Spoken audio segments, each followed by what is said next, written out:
I'm sure lots of you will have finished a game and someone will say to you, why didn't you play the shot like that? Or you could have played it like this. And that's part of the beauty of pool, because there's no right way to play a shot. And often you can achieve the same result in lots of different ways. So what I'm going to do in this video is just look at a couple of different simple shots and explore different ways of achieving the same position. So to start with, we have a red to the corner and the cue ball is above the line from the red to the pocket. There's a yellow blocking the other corner pocket, so in terms of position we're looking to finish nice and straight on the black back to the same corner pocket to give us a nice easy finish.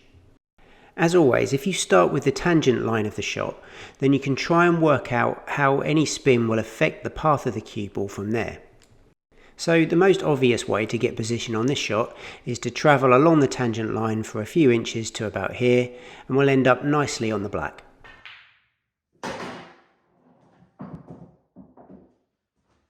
So how else could we get the same result?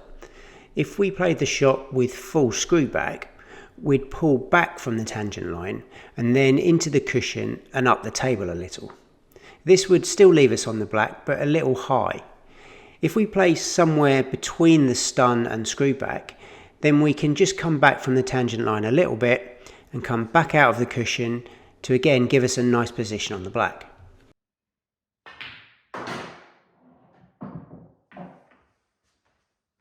What about if we played with topspin? Playing with topspin means the ball bounces back a touch at first and then moves forward from the tangent line and down into the cushion and then back up, leaving us in a similar position once again.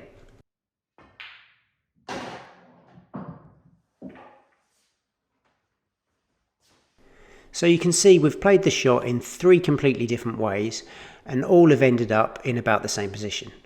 There's no right one to use, and it often just comes down to which type of shot a player feels most comfortable with. So let's look at the same situation again, but this time with the cue ball below the line. This is a bit more tricky because, as you can see, the tangent line is now travelling away from our intended final position. If we play the shot with topspin, then we can push the cue ball forward from the tangent line a bit and go into the side cushion and back across. However, the angle out of the cushion will be bringing us up the table a bit and towards the middle pocket. If we add left hand side into this as well, then we can check the angle out of the cushion and bring it back down in line with the black. It's important to remember here that because you're using side, you need to adjust your aim slightly to make the pot on the red. I won't go into detail about that here, but I have got other videos you can watch on this subject. I said on the examples where we were above the line that it might just be a question of personal preference in how you get position on the next shot. But more often than not, it's because something might be blocking your preferred route, meaning that you have to look at other options. As you can see, we now have a yellow in the way that means we can't travel forward from the tangent line like before. So in this situation, we could look to use lots of screw back to pull the cue ball back from the tangent line.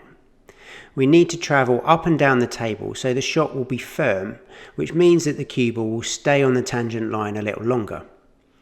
You can see as we dial up the screw back, we can get the cue ball over to the right of the table, which will then bring us back down nicely into a similar position as we got before.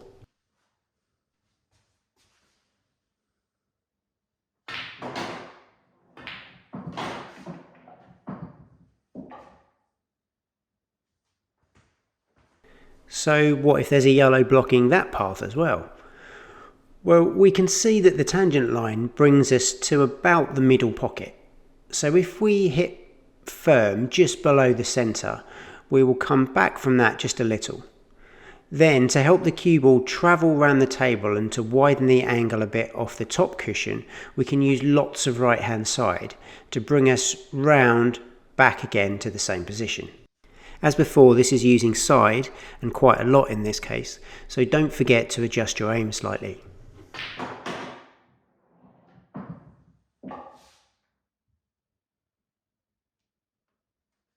So as you can see, again we've played the shot in three different ways with the same end result, but this time because we needed to, as other options were blocked. One other thing to realise here is that, as you can see, the last shot requires lots of spin and the cue ball travelling over a fair distance. The more spin you use and the further that you travel, the less chance you have of being precise with your final position.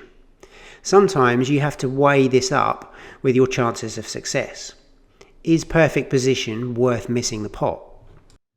There's a far simpler option here where you sacrifice position in order to guarantee the pot.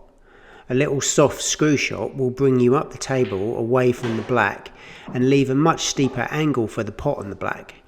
However, if you're a confident potter, then it might be worth making sure of the pot on the red and giving yourself a chance on the black, rather than trying to do too much with the position and missing the red altogether.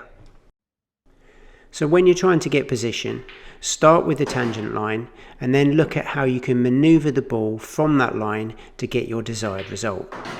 Weigh up your chances of success and remember, there's no right way to play the shot.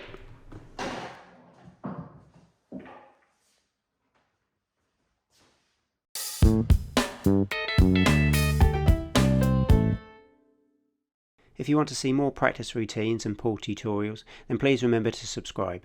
And if you're interested in any of the equipment I use in this video, then there are links in the description below.